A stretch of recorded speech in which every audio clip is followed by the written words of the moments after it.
तालिका 30 तीजों की कथा है।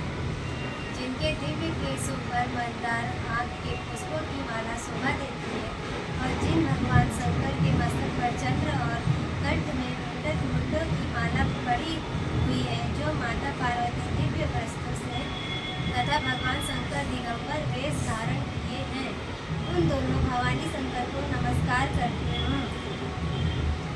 कैलाश पर्वत के सुंदर शिखर पर माता पार्वती जी ने श्री महादेव जी से पूछा, हे महेश्वर, मुझसे आप गुप्त से गुप्त वार्ता कहिए, जो सबके लिए सब धर्मों से भी सरल तथा महान फल देने वाली हो। हे नाथ, यदि आप भली भांति प्रसन्न हैं तो आप उसे मेरे सम्मुख प्रकट कीजिए। हे जगन्नाथ, आप आदि मध्य और अंत रहित हैं, आपकी माया का कोई पार नहीं है। आपको मैंने किस भांति प्राप्त किया है, कौन से व्रत तप तथा दान के पुण्य फल से आप मुझको वर के रूप में मिले। श्री महादेव जी बोले, हे देवी, मैं तुम्हारे सम्मुख उस व्रत को कहता हूँ जो परम गुप्त है।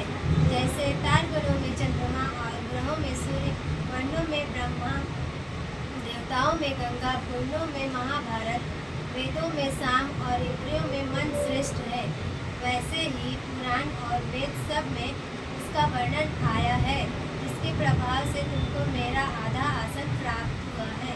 हे प्रिय, उसी का मैं तुमसे वर्णन करता हूँ। सुनो, भादो मास में शुक्ल पक्ष की हस्त नक्षत्र संयुक्त तृतीय तीज के दिन इस व्रत का अनुष्ठान मात्र करने से सब पापों का नाश हो जाता है। तुमने पहले हिमालय पर्वत पर इसी महान व्रत को किया था, जो मैं तुम्हें सुनाता हूँ। पार्वती जी बोली, हे प्रभु, इस व्रत को मैंने किस लिए किया था, यह मुझे सुनने की इच्छा है, कृपया करके कहिए। शंकर जी बोले, आर्याव्रत में हिमालय नामक एक महान पर्वत है, जहाँ अनेक प्रकार की भूमि अनेक प्रकार के वृक्षों से सुशोभित है, जो सदैव बर्फ से ढके हुए हैं तथा गंगा की कल कल ध्वनि से शब्दायमान रहता है। हे पार्वती जी, तुमने बाल्यकाल में उसी स्थान पर परम तप किया था और 12 वर्ष तक जल में रहकर तथा वैशाख मास में अग्नि में प्रवेश करके तप किया। श्रावण के महीने में बाहर खुले में निवास कर अन्न त्याग कर प्राप्ति करती रही। तुम्हारे उस कष्ट को देखकर तुम्हारे पिता को बड़ी चिंता हुई। वे चिंता दूर होकर सोचने लगे कि मैं इस कन्या की शादी किससे करूं। इस अवसर पर देवयोग से ब्रह्मा जी के पुत्र नारद जी वहां आए। देववर्षि नारद जी ने तुम्हें देखा। तुम्हारे पिता हिमालय ने देववर्षि को अर्घ्यपाद्य आसन देकर सम्मान सहित बैठाया और कहा, हे मुनीश्वर, आपने यहाँ तक आने का कष्ट कैसे किया, कहिए क्या आज्ञा है। नारद जी बोले, हे गिरिराज, मुझे विष्णु भगवान ने यहाँ भेजा है। आप मेरी बात सुनो। आप आपकी कन्या को उत्तम वर को दान करें।